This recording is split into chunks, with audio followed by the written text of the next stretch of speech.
Welcome to the Beyond Barriers podcast. If you're an ambitious woman who wants to advance in leadership, then this podcast is for you. This podcast is co-hosted by Nikki Barua, digital innovator, serial entrepreneur, author, and speaker, and Monica Marquez, senior corporate leader, ex-Googler, and diversity expert. From inspiring stories to cutting-edge strategies, you'll learn how to develop the skill set, mindset, and tool set to get future-ready fast and accelerate your success. Hi, I'm Monica, your host for today's episode. Albert Einstein once said, "Never give up on what you really want to do. The person with big dreams is more powerful than the one with all the facts." He went on to say, "I have no special talents. I am only passionately curious." Now, we all know the tremendous impact Einstein made by pursuing big dreams. So it stands to reason that boundless curiosity fuels discovery, which ultimately leads to big dreams. Meet Ana Corrales, Chief Operating Officer for Google's consumer hardware business, who shares her career journey and how curiosity helped her gain clarity and led her to the perfect role. As COO, Ana leads the development process for Made by Google's hardware and Nest products, which includes phones, laptops, Google Home, Chromecast, and Nest thermostat. And she manages getting those products into the hands of customers. She also drives the end-to-end IT efforts and customer experience work across Google hardware business. Ana previously led Google Hardware's first-party retail efforts, including driving growth of the e-commerce channel Google Store. Ana has been recognized by Forbes as one of the 50 most powerful Latinas in business and as one of the most powerful Latinas by the Association of Latino Professionals for America. Hispanic Information Technology Executive Council has also recognized her as a top technology executive. She is known in the industry as a seasoned leader who can successfully grow startup businesses into multi-billion-dollar companies. In this episode, Ana shares how mentors helped her unleash curiosity and to dream bigger and pursue audacious goals. She also shares insights on making opportunities happen, overcoming fear and limiting beliefs, the importance of creating your own narrative, and she challenges listeners to ask themselves, are your dreams really big enough? Visit iambeyondbarriers.com, where you'll find show notes and links to all the resources in this episode, including the best way to get in touch with Ana. Welcome, Ana, to the Beyond Barriers podcast. We are thrilled to have you on. I'm so excited personally because you have been a mentor of mine for many years, especially us working at Google. And I'm thrilled to have you here to, share your story, because I know there's lots of listeners and our audience who would love to hear your story and how, your journey to success. So without further ado, I don't want to take up any more time, but share us, who's Ana? Tell us your journey and how you, landed in, on the floors of Google and your successes. Yeah. So first of all, thank you so much. It's great to see you again. We definitely miss you at Google, but so proud of you for what you're doing and, just this podcast and, your whole outreach to the community. It's really fantastic. And, really congratulations to you. So, and thank you for inviting me for sure. Yes. I would say for me, things to know about me, I'm originally from Costa Rica. So, definitely English is my second language for sure. So if you hear that little accent, that's that's a little bit where it's from. I'm an engineer by training. So that's definitely something that shaped my career. And I would say that, it's funny when you look back at your career, there's these obvious trends that were happening, but they were maybe so effortless that you didn't notice them as trends because they were effortless. But for me, I think my love of product and, really creating and delivering things started really early, started when I was like 15 or 16. And I had a, tiny business where I sold scrunchies. And, we talk about that deeply if there's interest. But, I think that should have been the key for me, that's what I wanted to do. But that's not what happened. I ended up doing, different roles, and I ended up doing my career as sort of a COO and, overall leader for that as a matter of subtraction. I tried new things. I didn't like them. So I just sort of narrowed until I realized, I really love these, these type of roles. Mm-hmm. So I think that's been kind of like a bit of my journey in terms of, landing in the career choice that I did and really loving what I do. So. That's fantastic. So you talked a little bit about how, you kind of narrowed it down, process of elimination of what you tried and what you didn't try. Can you share a little bit about, that takes courage, right? To try things and then realize that, okay, I don't like this. So you pivot. And sometimes we see where a lot of women will fall into the trap of, they'll start doing one thing and then they aren't deliberate. They aren't really taking the time to think about what's their next step. So share a little bit about how you gained that clarity and the courage to kind of try things, pivot things, and ultimately land where you landed. Yeah, that's a great question. I would say there were two sort of large phases for me. The first, and in both phases, there's one common thread. The common thread is that I love learning. And so I get super interested in any topic. Like you'll give me any topic I don't know anything about, and I'll be like, oh my God, I'm so excited about this. And I'll read about that. And then I'll double click on that. And I just click and click and click. It could be anything. It could be like my son got into Hamilton. So I read so much about his story and like the play and his other plays and his family, you could just go endless in the research. But that quest of learning was super important for me. And so early on, I ended up doing roles because I would start one job. I would do it for like a year to a year and a half. And then I would get interested in some other adjacent problem. And I was like, oh, what is Monica's role? What is, Susie's role? What is Joey's role? I'm going to go find out what those are. And I would try them out. And so it was this like quest for learning and making an impact and just super excited about that. So I was like the first phase where I would say learning was a big piece of it. But I just wasn't thoughtful about it. I just was like, oh, that seems interesting. I'll go over there. And that other thing seems interesting. And I'll go over there. And then along the lines, what happened, in my opinion, is I had done enough rotations that like management sort of noticed. And they're like, oh, she can do a lot of different things. Let's start moving her into management. Let's start moving her into like more roles. And so because I got that opportunity, then all of a sudden I realized, oh gosh, maybe I'm onto something. And I would say that's the second phase where it became purposeful. I tried new things even in my second phase, and I was still that quest for learning, but I was actually spending time, like mental energy units, thinking about what should the rotation be? Is rotation A or B better? If I do B, what's my +1 job from there? Whereas before, when I was young, my 20s, I was just kind of doing whatever seemed most fun. And so I think, you and I had talked about this when you were at Google, but this point that you have to spend time thinking about it. You have to be deliberate. Gosh, I really wish I would have known that way sooner. I just didn't get that tip from anybody. And I don't have any regrets, but I think I could have done so much better if I had just took an hour, went for a walk. I think a lot better when I'm walking and had been more deliberate about that. So I think that's the second phase is at some point I did decide, hey, I think I want to be a COO. If I want to do that, what are the skills I need to get there? I have some, but I don't have others. And let me go get those experiences to really complement it so that I can be good at that job.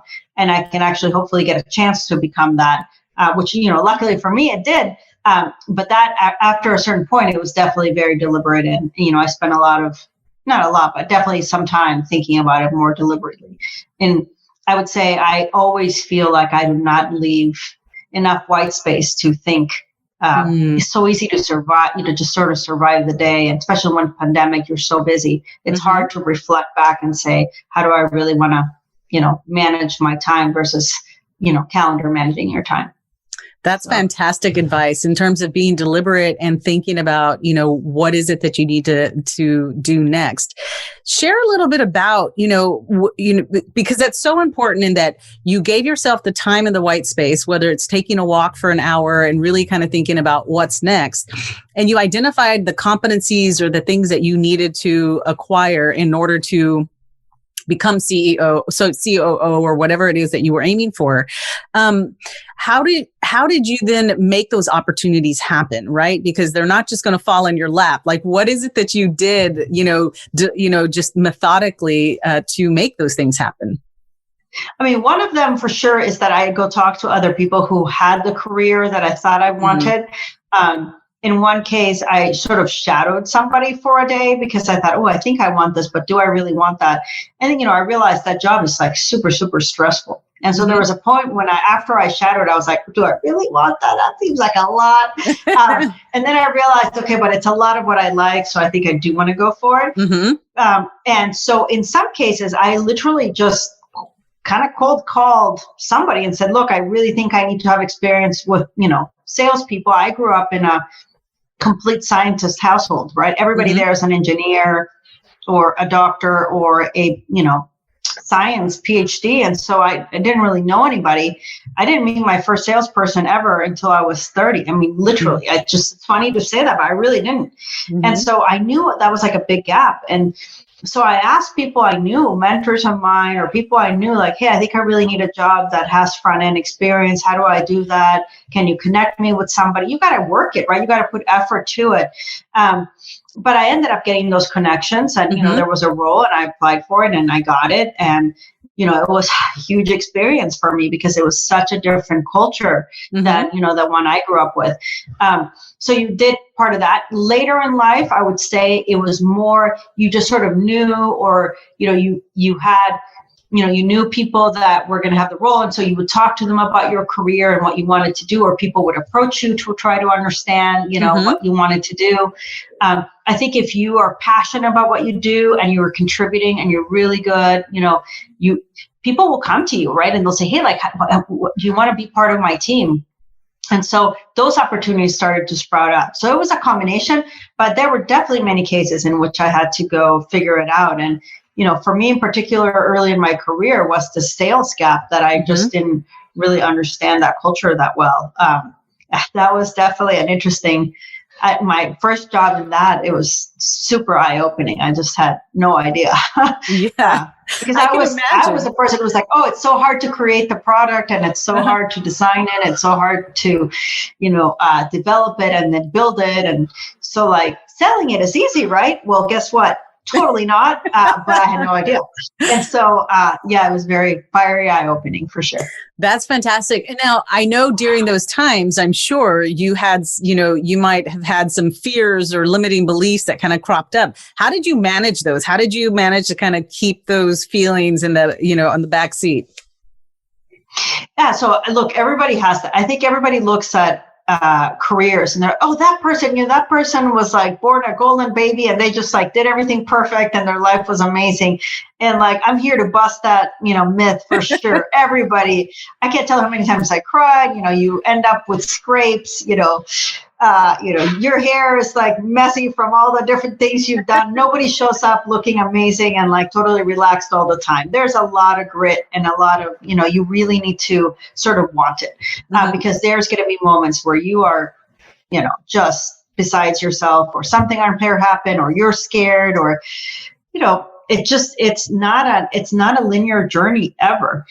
And for me, there were so many of those moments. Some of the moments were early on when I wanted a role like in sales and I didn't really have the experience and plenty of people told me no. And I was like, okay, well, next person on my, my list, like you were just sort of undeterred.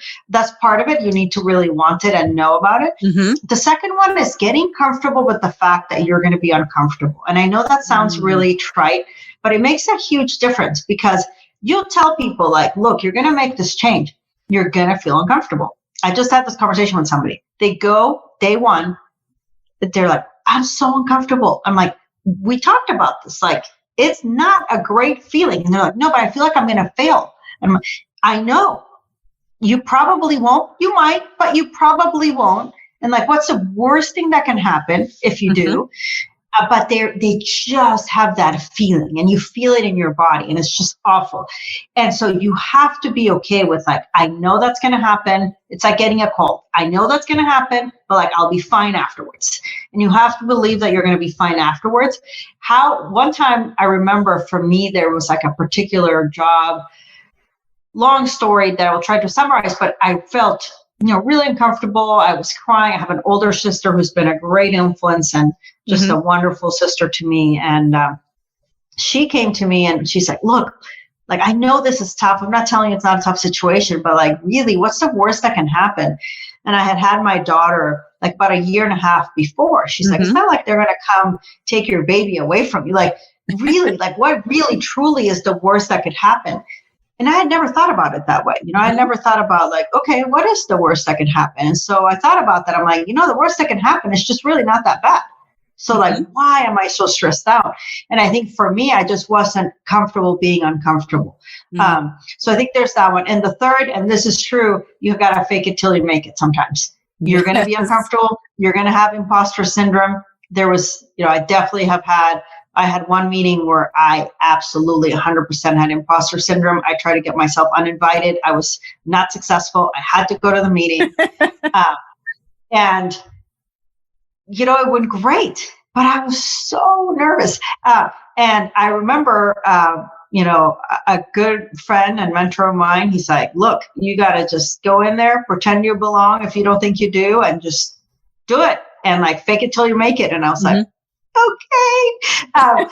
But I did it and it worked out great. So it's a combination of techniques, but none of them are comfortable. And so if you're sitting there always like, perfectly poised, perfectly, just like everything's going great, your days always go great, like you're probably not pushing yourself hard enough, because there's definitely going to be falling off the bicycle, getting a scrape, getting up, dusting yourself off. There's a lot of that. You have to do that. No, that's fantastic and so tangible. I love the 3 steps, because I think, like you said, of really kind of just pushing forward, but it's the whole, the assessment that you did of like, what's the worst that can happen, and actually putting like a number to that and saying, it's not that bad. What's the upside? What's the downside? I can live with the downside. So I'm going to keep going forward.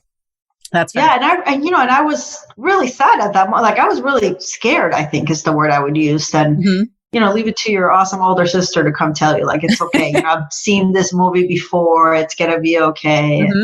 And like, even if I'm wrong, like the worst is not that bad. And that really took the fear out of it for me. I was like, you know what? Totally. And it changes how you show up, right? Because you're like no longer fearful. So you show up fearless. And there's a lot to be said about that. You gotta believe, right? Absolutely. Now, tell me a little bit about, where I see a lot of women struggle is, like you said, being intentional, identifying what it is that you want and creating those opportunities. But then the whole idea around personal brand and self-promotion and being able to articulate your story, I see a lot of women getting tripped up there. What's your advice there? And how did you approach the idea around kind of elevating or bringing some visibility around you and what you wanted to accomplish? Yeah, that's a great question. And honestly, I'll be honest, I think this is one of the areas that for me is probably like been a gap. And I think it will continue to be. I remember the first time somebody told me, what is your brand and what do you represent? And, how are you getting your message out there? And I just could not even understand the question. I just thought it was so weird because, I got there, I worked hard. I was just focused on my work and sort of let my work speak for myself. I didn't even think about it. It wasn't even really a concept. And as I grew up in sort of my career, it became a discussion. And for me, like, it's super important that it be genuine. Like, I know there are some people, I just told you I'm from like a STEM family, probably, there's probably much better people that are like better at sales, better marketing. That's just not who I am. That's not what I grew up with. And so for me, the fact that I even had to have a narrative was something really odd. The way that it became possible for me is I was just really genuine because I really wanted to, like, that's super important for me, how it comes across. And I am who I am. And so if I want to change something to develop, which all of us are a product of development forever, right? Like we're never finished ever.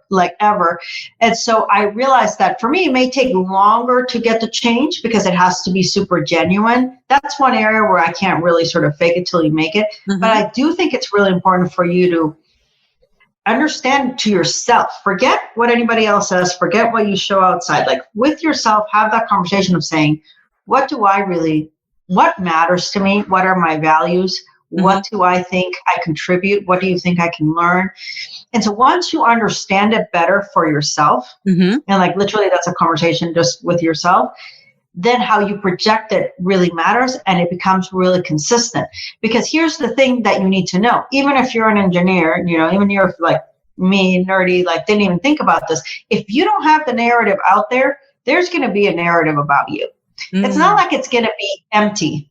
Right. It's just not going to be something. So either you engage in it or somebody else will decide it for you, but it's not going to be missing. And you don't want other people to say who you are. You want to say who you are and what you represent.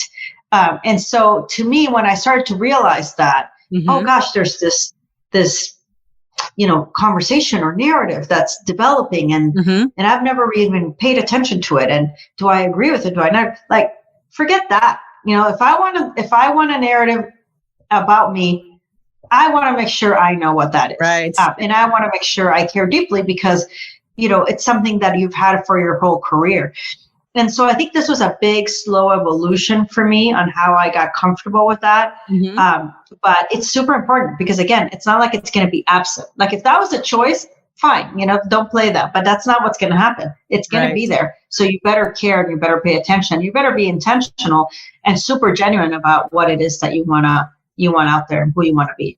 That is so that's how I think of it. Absolutely. I mean, I think that's what's so powerful. What you just said is that, if you aren't going to tell your story, someone else is going to tell it for you. So you may as well write that story so that you have some control over what is being said about you. That is brilliant.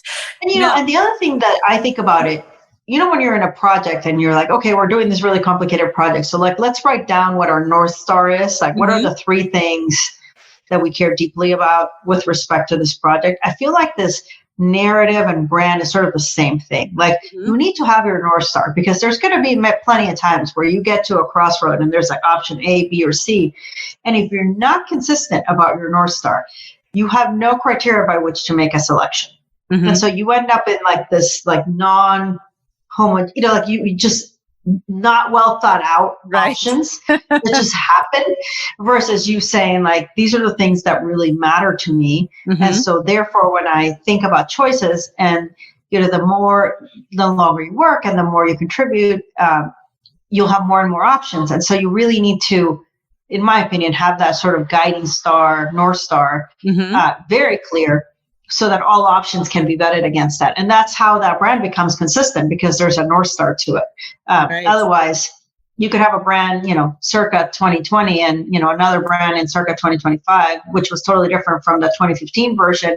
Like, it's, you really want more consistency in that. Exactly. If you don't have clarity of where you want to go, then how are you going to get there if you don't know exactly what direction to head? Yeah. That's fantastic. What if you could pinpoint the invisible ceilings limiting your success? Imagine having clarity on your strengths and barriers so you can take action and gain unstoppable momentum to advance as a future-ready leader. Well, that's exactly what the Beyond Barriers quiz will help you discover. You'll get your personalized score based on the 25 essential elements proven to accelerate success in the digital age, so you can understand what's holding you back and where to focus your efforts. The Beyond Barriers quiz is completely free and takes just a few minutes. Go to iambeyondbarriers.com/quiz and take the quiz today. So we talked a little bit about you are in this industry and in this world, like technology is so disruptive. Everything's changing. You're shipping every day. How does Anna, how do you make sure that you are, being successful? Like, what are your daily habits and rituals? So what is the day in the life of Anna to keep sane and keep moving forward? They've changed a lot, I would say, for sure, over time. So they're not, static. But I would say, especially because of the pandemic, talk about everything changing, right? And you've seen the statistics of how many women, really have left the workforce. And look, I can understand why, because all of a sudden you're at home, you have your kids here. So you're the teacher and you're cleaning and you're cooking and you're doing your work and, just everything became sort of one thing. For me, the journey in terms of habits that mattered to me. started very early. It started when I had my daughter, actually, because before, I'll be honest with you, I just like love work. I was working a lot. My husband and I got married really young, and we didn't have kids intentionally until later. So we just had all this empty time that we could do really fun things. It just wasn't a choice, you know. I mean, you could fit it all. But then once I had my daughter, it made it super clear to me what my priorities are. So I think, you know, knowing what those are is super important. So like for me, spending time with my family. I'm Latin. Family's everything, especially for my kids. And so, you know, for example, I took a year off with each of my kids, which in tech, especially for a female, is like unheard of, right? Because you feel like you have to reboot your entire career. But that was really important to me. And that's one of those conversations. I was really afraid to do that. By the way, most people don't remember I ever did it. And it mattered zero. And I got promoted both times because I think they miss me so much. So great decision. But at that moment, it was really scary. So I think time with my family is something super important to me, and flexibility to be able to do that.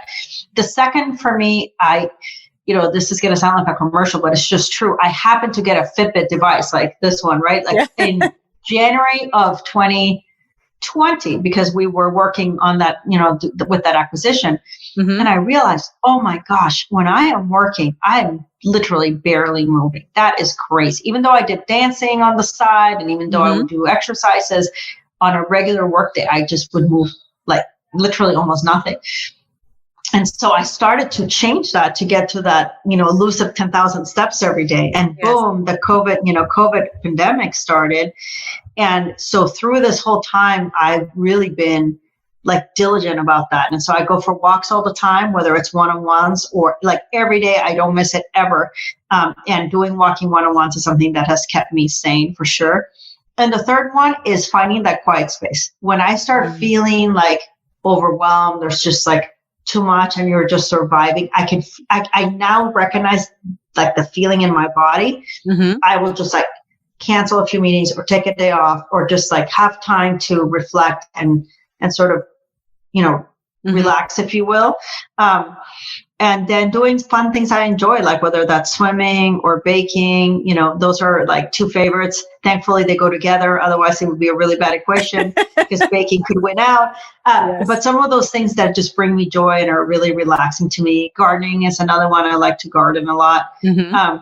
So all of these, if you notice, are very peaceful. Like in the water, you can't have a phone. You're not really going to be gardening, having a phone. You can't really do it while you're baking. So distance away from my devices and things activities that I really can't multitask on are things that make me excessively happy and bring me back into balance.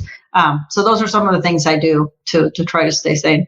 Those are so important. And I love how you said it's the activities that keep you away from your devices so that you actually can get some of that white space. Because when you're doing those things, you do kind of ruminate and think about all the things that, you know, you are doing in life, right? And how they all align. So I think that's fantastic. I know this is super weird, but I feel like gardening makes me like a better leader, you know, because you're just thinking. And it's like, you know, it's so peaceful. It's so easy. You know, you're just there. It's beautiful. It's, you know, sunny, like windy. You're, you know, making your garden really nice, but you're just sort of also thinking. I swear, I think it's made me a really good leader. I guess one other thing I forgot too is you have to say no a lot. Like you have to say no to things. And so, you know, we're doing this podcast today, but, you know, honestly, there's many other things that I get invited for that I would love to be able to support, but I'm just like, I can't do all of them. Not even, I bet you I probably hit a 10% ratio of what I get asked to do or could participate in. And I would love to do most of them, but you just have to prioritize what you do. So for me, that saying no has become, you know, an important skill set. And you know, you always think, okay, I've said no so much, it's probably at the top, but sure enough, you end up having to develop even more and more, you know, sort of conscious decisions around where you're going to spend your time or not.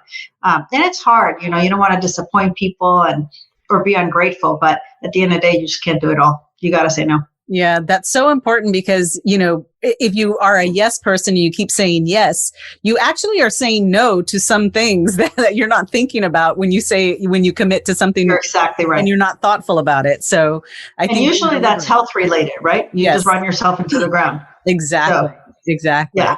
So insightful. And so I wanted to touch on one last thing before we wrap up, is that, the power of community.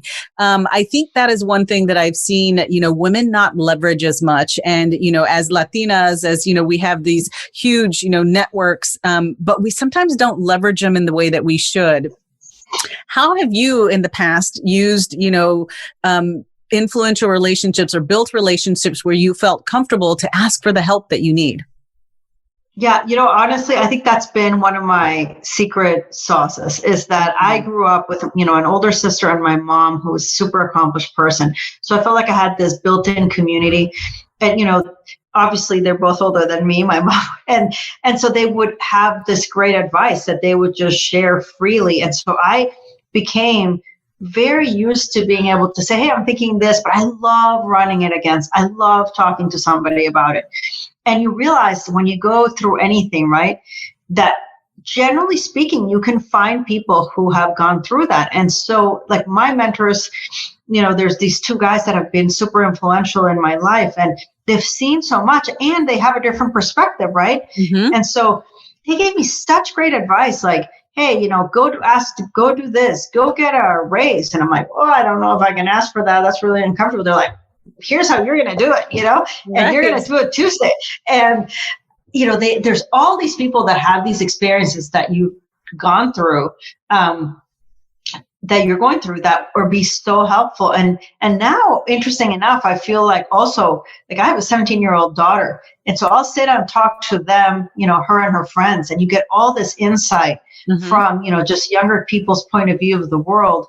And also my father-in-law. So I feel like I have like this 3-generational thing going that really helps me out, because they have different points of view and you just get all this data.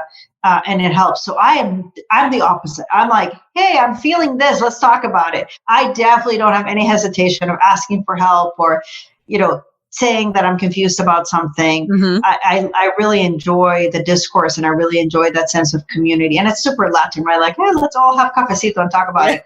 Absolutely. So I think that's been a plus for me, frankly. Yeah, that's fantastic. And it's so important. And I think what the underlying trend that I constantly hear from you is that the love of learning, like learning is your superpower, and, and leveraging all of those, tapping into the insights from all of those people is fantastic. And, so in closing out, thinking about, how women can accelerate their success, especially in this disruptive digital age, and the art of learning, how do you make time? How do you make sure that you're constantly learning? I think for me, I can feel when I have 1,000 balls in the air, and I know the level of discomfort that I'm comfortable with right now and which one I'm not. But I also know, like, if I'm bored for 1 minute, that's a huge problem. Like, I reckon that's like the worst for me. So I think I know myself better now, and I can recognize the signs in my body and in terms of my behavior.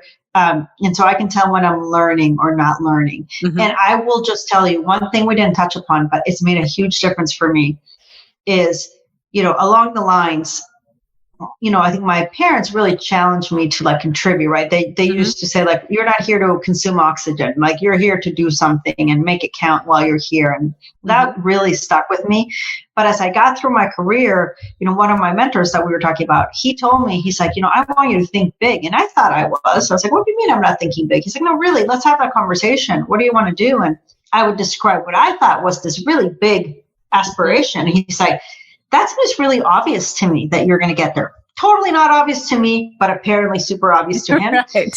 He said, what is the thing that you want to do that's not obvious? Like, what is that like really scary dream that you don't even want to say because you're embarrassed that I will quote you someday as saying that? And man, he pushed me so hard for like 4 meetings.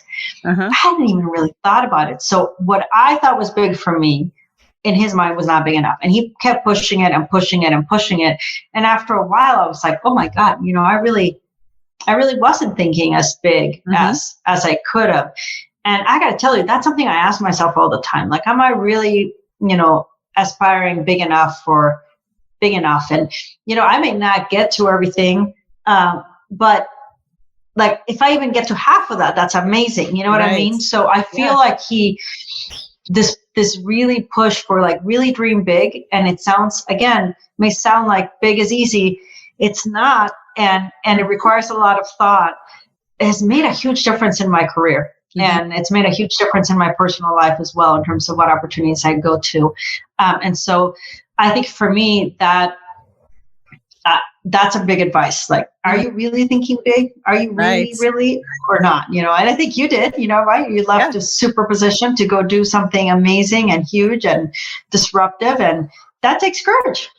It takes courage to do that. Well, thank you. And I think what you said is, so true. Is we think, it's like, put that dream out there and then scratch it out and think bigger and scratch it out. And you need to do it 3 or 4 times, like you said, to really kind of get to the point where it's this crazy, audacious goal that you are kind of like, can I even accomplish nobody saw my paper when I wrote it down. Yeah. Yeah, exactly. But I think, but that has helped you get to where you go, right? You're aiming for the stars and you land on the moon, and, you never really thought you'd ever make it that far. I think it's fantastic. I've definitely had a couple of those already where I was like, wow, for boards for me, where I never thought that would happen. And now I'm on a board that I can't believe I can do, and that I get the privilege of doing that. Honestly, never in a million years did I think I would get that. And I did. And it's amazing. And I probably wouldn't have even tried if I hadn't been pushed so far by my mentors. Made a huge difference. Yeah. What I also love that I hear you saying over and over is you still have mentors. I mean, I think what happens with some people is they get to a certain point and they start mentoring other people, but they forget to seek out mentorship themselves. And it seems like this is a lifelong habit that you constantly have, and you are seeking out mentors that even don't look like you, right? So you're learning. They mostly don't, actually.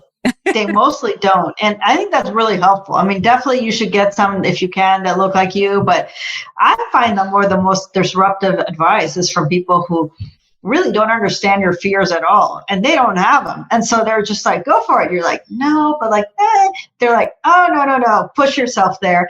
So they really don't look like me at all. And I would tell you, I definitely still have mentors. I probably talk to my mentor, like, I don't know, we ping or chat or talk like probably once a month easily. And, just recently I had an issue. I was really bothered by something, and I called him, and he like literally gave me this one-liner. He's perfect for one-liners, by the way.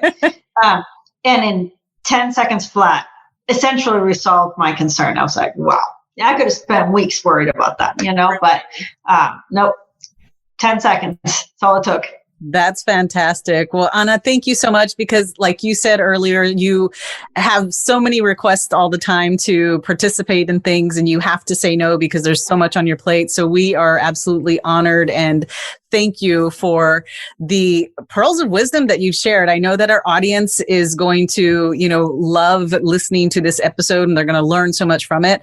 And we get asked all the time, how do we continue to follow Ana, follow the things that you're doing? What's the best way if someone were to kind of want to follow you and get in contact with you? LinkedIn, what is it that I don't know. That's a good question. I'm not super active in, in LinkedIn or in other ones, which I know, it goes back to you can't do it all. Right. Probably LinkedIn at this point would be my guess. But be aware. I don't check it all the time, but definitely more so than social media for sure. Yeah. So definitely that would be the easiest way. No, it's my privilege. I love working with you, and really thank you for inviting me, and super excited about what you're doing, and great to see you again, and wish you all the success. Thank you so much. Thank you, Ana. Thank you for listening to the Beyond Barriers podcast. There are thousands of podcasts out there, and we are so grateful that you've chosen to listen to ours. If you enjoyed the show, please leave us a rating and tell a friend about it. And subscribe to get new episodes every Monday, Wednesday, and Friday. Visit IamBeyondBarriers.com, where you'll find show notes, links, and the best way to connect with our guests. See you next episode.